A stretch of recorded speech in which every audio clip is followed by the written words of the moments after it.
როდესაც ღმერთი შენი ცხოვრების არსია, როცა შენთვის ღმერთი ცხოვრების წყაროა, როცა შენთვის ღმერთი ყველაფერია, როცა შენ ღმერთის გესმის, შენ ვერასოდეს მოწყენილი ვერ იქნები. შენ ვერასოდეს ყვედრებაში ვერ იქნები. შენ ვერასოდეს, შენი საკუთარი თავი არ შეგეცოდება არასოდეს. ვერ შეიცოდებ საკუთარ თავს. ყველა პრობლემა იწყება საკუთარი თავის შეცოდებიდან. ყველა პრობლემა აქედან იწყება. როცა ადამიანს საკუთარი თავი ეცოდება. არ და ქრისტიანობის ფორმულა რა არის? უარყავ თავითვისი. აღეჯვარ და შეომიდექიმე. სამწუხაროდ ადამიანებს სამ სიტყვის გაგონება არ უნდათ. ამის მოსმენა ადამიანს არ უნდათ, იმიტომ რომ ადამიანს საკუთარი თავი ეცოდება და მას საკუთარი თავის უარყოფა არ უნდა. ამიტომაა სულ ადამიანი სულ ვიღაცას თავს აცოდებს, სულ უნდათ რომ შეეცოდოთ, სულ და ნახე, ვაიმე ნახე რა მდგომარეობაშია, ნახე როგორ მოწყენილია, ვაიმე ნახე რა ჭირდა, ამით იკვებება ადამიანი მერე. იკვებება ამით რომ ვიღაცამ დაინახა რომ მას უჭირს. ვიღაცამ დაინახა რომ ის მოწყენილია. ვიღაცამ დაინახა რომ მას ნახე რა მძიმე მდგომარეობა აქვს. და ამით უკვე იკვებება ის. რატო იკვებება იცი ამით? იმიტომ რომ მას სულიერი საზრდო არ აქვს. მას ღმერთი ნაპოვნი არ აყავს. ღმერთი თუ ნაპოვნი ყავს, ღმერთი თუ იპოვე. სამყაროს შემოქმედი თუ იპოვე და სამყაროს თუ შემოქმედი თუ შენშია. შენზე ბედნიერი ამ ქვეყანაზე არავინ არ იქნება. ეს იმას კი არ ნიშნავს რომ არ გეტკინება, არ იტირებ, არ დაგწყდება გული. ამას არ ნიშნავს ეს. შენ როცა ღმერთი ყავს, შენზე ბედნიერი ამ ქვეყანაზე არავინ არ არის. შენ ძალიან ბედნიერი ხარ.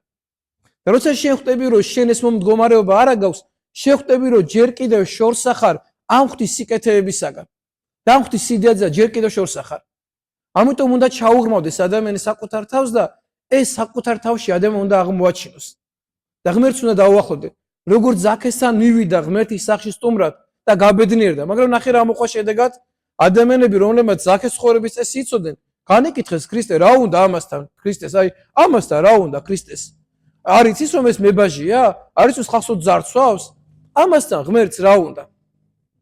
ჩვენც ესე არა ვართ ვიღაცას დავინახავთ ეგრევე განვეკითხავთ ამასთან რა უნდა ღმერთს ახლა შეხედავ ადამიანს უყურებ მის სოდებს და ეს ამასთან ახლა ღმერთს რა უნდა ესეთი სოდებშია ამასთან ღმერთს საერთოდ არ იქნება ჩვენც ესე ვაფასებთ ვიღაცაზე მგონია რომ ღმერთი არ არის მის ცხოვრების წესს რო უყურებთ გარეგნულად რო ხედავთ ადამიანს აქედან ვაფასებთ ადამიანს და მისი შინაგანი მდგომარეობა შენ საერთოდ არ იცი და ვიღაცასთან მგონია რომ ღმერთია და ის ვისთანაც მგონია რომ ღმერთია იმასთან შეიძლება ღმერთი საერთოდ არ იყოს საერთოდ არ იყოს, იმიტომ რომ მას ეს ყველაფერი მოჩვენებითი კონდეს. მოჩვენებითი სარწმუნოება, მოჩვენებითი მღვდლობა, მოჩვენებითი ეპისკოპოსობა, მოჩვენებითი მრევლობა, მოჩვენებითი გალობლობა, მედავითობა და მოჩვენებითი ეს ყველაფერი. მოჩვენებითი სხვის თვალში ეს ყველაფერი არის, თორე შინაგანად ბოღმი და იმით არის სავსე ადამიანი ზოგიერთი. როგორ წერია სახარებაში, თქვენო განგოზილ საფლავის გახართო. გარედან ეს ყველაფერი ლამაზად ჩანსო და შეგითო სიმყრალით არისო სავსეო. ამიტომ ადამიანს ვერ შეაფასებ ვერც სოდვით და ვერც სიწმინდით ვერ შეაფასებ ადამიანს. ეს ღმერთმა იცის.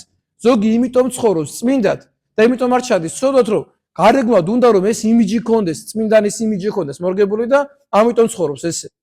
ვიღაცა პირიქით მალავს თავისი წმინდეს. და პირიქით სულად იქცევა, იმიტომ რომ ის არ აქონდა არადიდონ.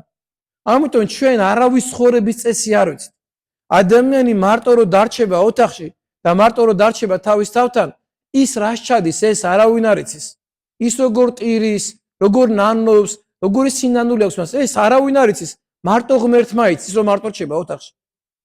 მარტო როა ყველას გარეშე, მის გულში და მის სულში რა ხდება, ღმერთის გარდა ეს არავინ არ იცის. ამიტომ ადამიანის განკითხვა საშინელება არაფერი არ არის. როცა ადამიანს განეკითხავ შენ დაინახეთ სოდვა რომ ჩაიდინა ადამიანად სოდვა და შენ ადამიანს ამ სოდვის გამო განეკითხავ მაგრამ შენ არ გინახავს მე მისი ცრემლი და მისი ტრილი იმ სოდვის გამო არ გინახავს ღმერთმა როგორ უსალბუნა მას როგორ შეუნდო მას როგორ აპატია მას როგორ მიცა სიკეთე შენ ეს მე აღარ გინახავს შენ სოდვა ნახე და თელი ცხოვრება შენი სოდვა გახსოვს იმ ადამიანის და განეკითხავ იმ სოდვაში ადამიანს მაგრამ შენ არ იცი ღმერთმა მას როგორ აპატია მე ეს სოდვა როგორ შეუნდო ღმერთმა ეს სოდვა. ღმერთმა მოგცეთ ყველა ძალა, ღმერთმა გააგახაროთ და ღვთის კურთხევა, წყალობა, სიკეთე მადლი ღმერთმა არ მოგაკოთ. დაიფაროს და დაიცვას ღმერთმა თქვენი ცხოვრება.